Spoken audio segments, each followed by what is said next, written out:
as you want. Here she is, Tori. Yes! Woo! Yeah! Ready for your Friday night? I'm Tori B, and I get turned on by construction sites. I am Tori B.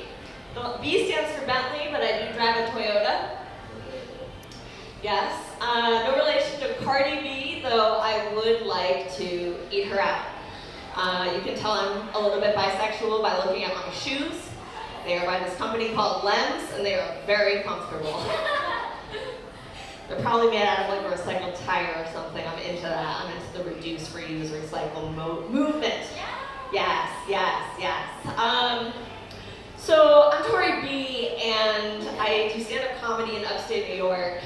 And one of my comedian friends introduced me to his kids who were 7 and 8, and he looked at me and he said, "Kids, this is Tori B. She lived in her car." I thought, what an asshole. That's why I started boycotting that bike. But no, seriously, when I was living in Los Angeles, my rent was just a really thick stack of parking tickets. Yeah. It was brutal because I was living in my car and I didn't own my car, right? It was like paying the bank for this car, and then I stopped paying the bank for the car, and then I came away to take the car, and then I didn't have a home. So one night I roll over and I take a sip from the water bottle that's sitting there, thinking it's water, but it's cold piss, which is somehow worse than hot piss, because at least hot piss is fresh. Yeah. Yeah. But now I live with my grandma. You know, I live in her attic, and we get along. We're two Gemini queens, you know, just living our best lives. And we have this routine where every night we rub each other's backs with Bengay. Woo! It is the most action I have gotten in months. Seriously. Grandma, I need those pain patches, lady. Give them to me. Give it to me raw. Yeah. It's a little awkward to say about your grandma, I now realize. That's alright, I'm a little awkward. I was going over the set with my dear friend Marilyn, who's like one of the funniest people, but won't get on the mic. I'm gonna tease her about that. But she's the person that convinced me that I should quit smoking cigarettes. And you know, I saw two close and personal friends, one the famous Natasha Lyonne quit cigarettes, and then my friend Stephen Marcus Relaford, who doesn't get enough respect in the comedy game, but will blow up and become a household name. You heard it here first.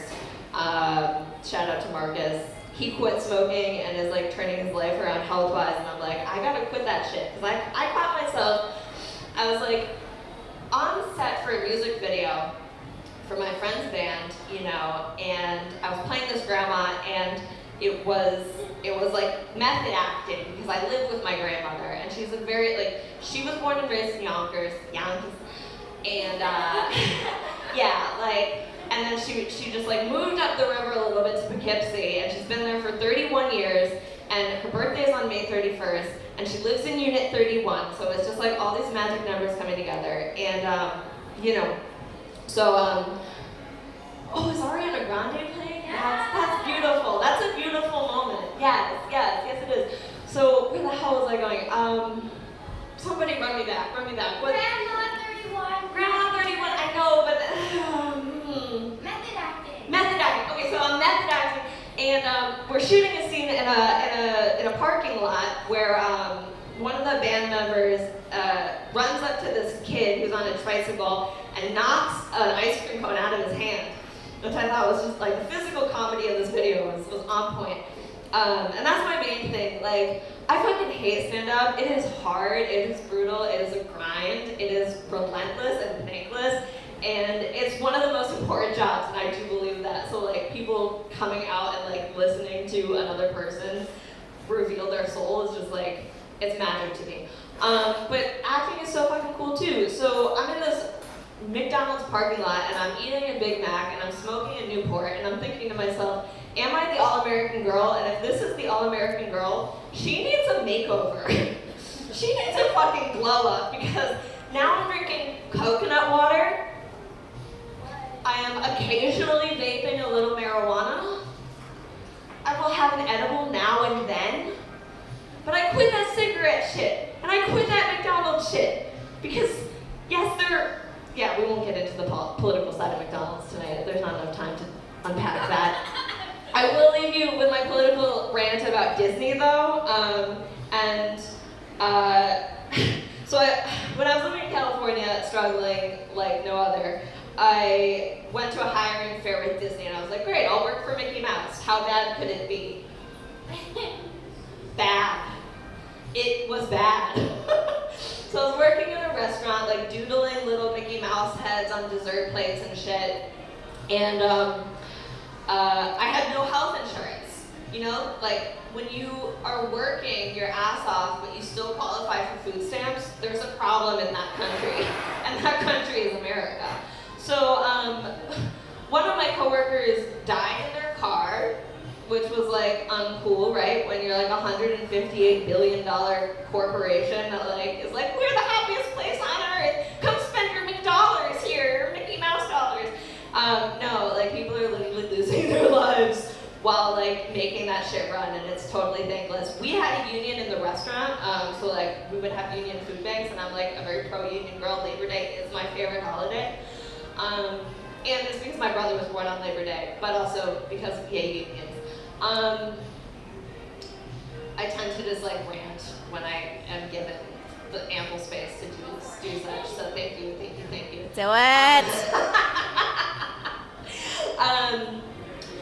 So yes, an employee died in their car, we got food banks, but the attractions workers didn't have a union. So like they didn't get a food bank, and I was like, they're out there like literally like waving and smiling all fucking day long, and they have no health insurance, they have no money to pay for food, they're like, oh god, it's just such a shit show. And yet I'm still subscribed to Hulu and Disney Plus. Like, what kind of asshole am I? I'm making the changes, they're small, they're incremental, but they're happening. You were talking about weight loss? Oh, we didn't even touch on the fact that when I was, my 27th birthday, I went away on a girls' trip, is what my grandma calls it. It's the psych ward. Yeah, so spent my birthday on the psych ward, where I found out that I was bisexual and bipolar.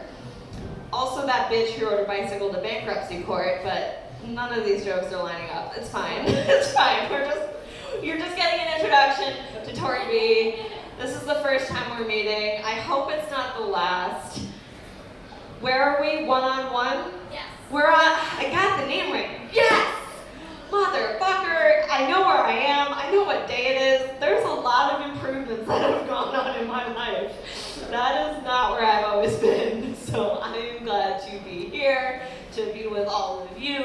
I look forward to the rest of the show, if there is one. I think there is. Some people filtered in, so we're doing the thing. We're doing live comedy. So thank you for the folks putting this together. Yeah. I've been Tori B. Thank you very much, and have a good night.